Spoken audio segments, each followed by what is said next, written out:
22 तारीख की शाम को तकरीबन 6 बजे के करीब एक बड़ा अफसोसनाक वाक़या हुआ जिसमें आसिफ मरहूम जो है वो बाइक पे जा रहा था और एक डोर की जद में आके उस बेचारे की मौके पे डेथ हो गई।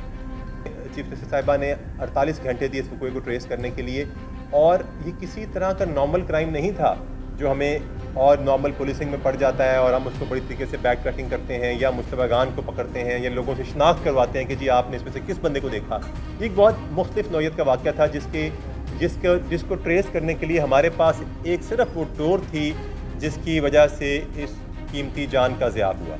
हमने 4-5 मुख्तलिफ लीड्स पकड़ी। सबसे पहला हमारे पास वो डोर थी जिसको हम बैक ट्रैक कर रहे थे। नंबर 2 हमारे पास उस फुटेज से हमने कुछ ऐसी चीज़ें मिली, एक बच्चा हमें भागता नजर आया, कुछ ऐसे हमें अवामल नजर आए जिससे हमने सोचा कि हम सीसीटीवी कैमरास की मदद लें और देखें वहाँ पे उस वक्त क्या हरकत हुई थी। हमारी बहुत एक टीम ने यकीन जाने कि कई घंटों बैठ के उस वीडियो को एनालाइज किया कि यहाँ पे इर्द गिर्द क्या हो रहा है, उसको जूम इन किया।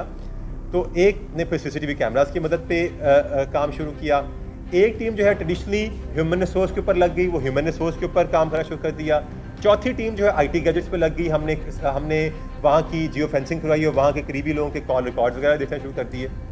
इन 5 ट्रैक्स को लेकर हम जब निकले तो सीसीटीवी फुटेज की मदद से जो 37 कैमराज मुख्तलिफ देखे हमें ये क्लू मिला, और फिर उसको जब ह्यूमन रिसोर्स से हमने टैली किया तो हमें पता लगा कि साथ ही एक मौजूद बिल्डिंग थी जिसपे जो है बैंक ऑफ पंजाब की बिल्डिंग है, उस तरफ से कोई काइट फ्लाइंग हो रही थी। कि हमने बाकायदा तौर पर डॉक्टर से कंसल्ट किया, हमने हवा के रुख के हिसाब से कट उससे डिस्कस किया कि कट किस एंगल से किस एंगल तरफ लगा है, बहुत सारी बातें इनको देखा। तो जब हमने रेड किया मुख्तलिफ जगहों पे सर्च ऑपरेशन किया नियर बाय बिल्डिंग,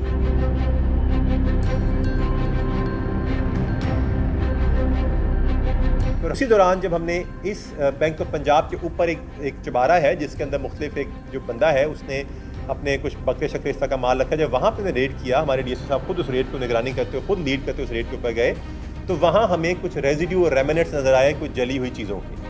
लिहाजा फौरी तौर पे हमने PFSA की टीम बुलाई, हमने उस एविडेंस के साथ उसको सिक्योर किया और पता लगा कि यहाँ पे डोर और इस तरह चीज़ें जलाई गई हैं। उसके बाद हमने अपनी तफ्तीश का दायरा वसी किया और हमने उस जगह के मालिक जो कि आबिद नामी एक आदमी है जिसके वालिद नाम सुल्तान है, जिसकी ये जगह है, हमने उसको अपने इस तफ्तीश के दायरा कार में नैरो डाउन किया। और जब हमने उसको मुख्तलिफ सोर्सेज से उसका हमने सेल आईडी और सेल नंबर भी लिया, उसकी लोकेशन भी इस पूरे वाक़े में वहाँ पे मौजूद पाई गई, उसको हमने एप्रीहेंड किया।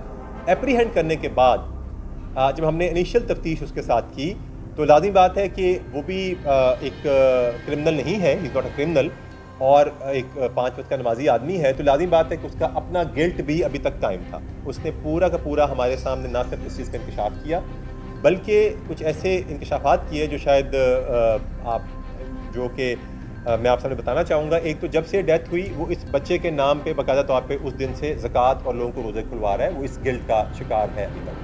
तो सारी चीज़ वहाँ से अनअर्थ हुई कि किस तरह ये लोग गुड्डी उड़ा रहे थे और किस तरह वहाँ से डोर छोड़ी गई और किस तरह छोड़ने के बाद इसी गुड्डे के प्रेशर में वो डोर जब फिरी तो बाकी मुख्तलिफ चीज़ें से उन्होंने वजाहत की, तो फिर उसके बाद उसकी डेथ हुई। हमने जो यहाँ से डोर मिली और जो ऊपर से सैंपल मिले हम उसकी फॉरेंसिक्स करवाएंगे। बिलाशुबा उन्होंने अपना जो भी कन्फेशन किया, लेकिन हम पूरा केस को फॉरेंसिक्स से स्ट्रॉन्ग करेंगे। एक और चीज़ जो उन्होंने फ़ौरन की, उनके वहाँ बैंक ऑफ पंजाब वहाँ पे कैमरेज लगे हुए थे, उन्होंने उस DVR को वॉश करवा लिया क्योंकि उनको अंदाज़ा था कि ये चीज़ जो है वो थोड़ी सी एक अनहद हो सकती है। तो बहरहाल वॉश करवा कर उन्होंने लगा दी थी। जब हम